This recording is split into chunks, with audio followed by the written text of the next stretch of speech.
Lagi-lagi, citra lembaga penegak hukum di tanah air kembali ternoda. Baru beberapa waktu lalu, institusi penegak hukum Polri tercoreng akibat kasus pembunuhan yang menyeret nama Irjen Verdi Sambo. Lembaga penegak hukum kembali dihujani kritikan akibat pembebasan bersyarat 23 narapidana koruptor. Seakan belum cukup, penangkapan Hakim Agung Sudrajat Dimyati oleh KPK atas kasus dugaan suap penanganan perkara di MA menambah deretan kasus yang menodai citra lembaga penegakan hukum di tanah air. Presiden Joko Widodo melihat adanya urgensi untuk mereformasi bidang hukum di Indonesia. Presiden menginstruksikan Menko Polhukam Mahfud MD untuk segera melakukan reformasi hukum di bidang peradilan. Ya, yang paling penting kita tunggu sampai selesai proses hukum yang ada di KPK. Yang pertama itu. Yang kedua, memang saya melihat ada urgensi yang sangat penting untuk mereformasi bidang hukum kita. Dan itu sudah saya perintahkan kepada Menko Polhukam. Silahkan tanyakan ke Pak Menko Polhukam. Ya, saya kira kita ikuti seluruh proses hukum yang ada di KPK. Ya. Mantan Hakim Agung Profesor Dr. Gayus Lumbun menilai kasus-kasus yang terjadi di lembaga penegak hukum akhir-akhir ini menunjukkan kedaruratan peradilan atau kedaruratan hukum di tanah air.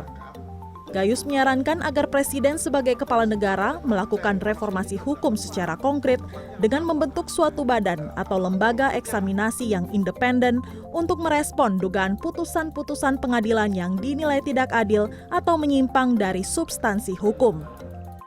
Maka saya mengharapkan agar Presiden melalui kewenangannya sebagai kepala negara bisa melakukan respon terhadap putusan tadi yang mengecewakan, dianggap kontroversial, mengecewakan itu dengan langkah-langkah melakukan eksaminasi, memeriksa kembali, memerintahkan untuk bisa diperiksa kembali atau membentuk badan lembaga baru yang sifatnya bisa mengeksaminasi hanya kepada putusan-putusan yang bersifat kontroversial yang dianggap mengecewakan keadilan masyarakat.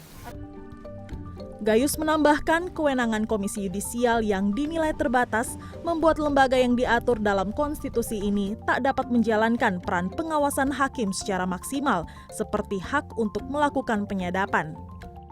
Yang sering saya usulkan agar Komisi Yudisial ini dalam pengawasan hakim diberikan hak untuk menyadap. Ini diantaranya hak menyadap, hak yang cukup luas sehingga semua gerak hakim itu dapat diikuti dari percakapan-percakapan. Nah, itu kemudian ada kewenangan lain yang mungkin diberikan sehingga kami boleh mengawasi dalam teknis yudisial. Sementara kan administratif dia tidak boleh masuk.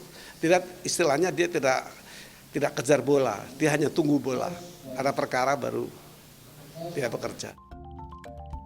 Diperlukan formula reformasi bidang hukum peradilan yang tepat agar pengawasan yang dilakukan benar-benar dapat mencegah terjadinya penyimpangan dalam hakim memutus perkara yang diadilinya.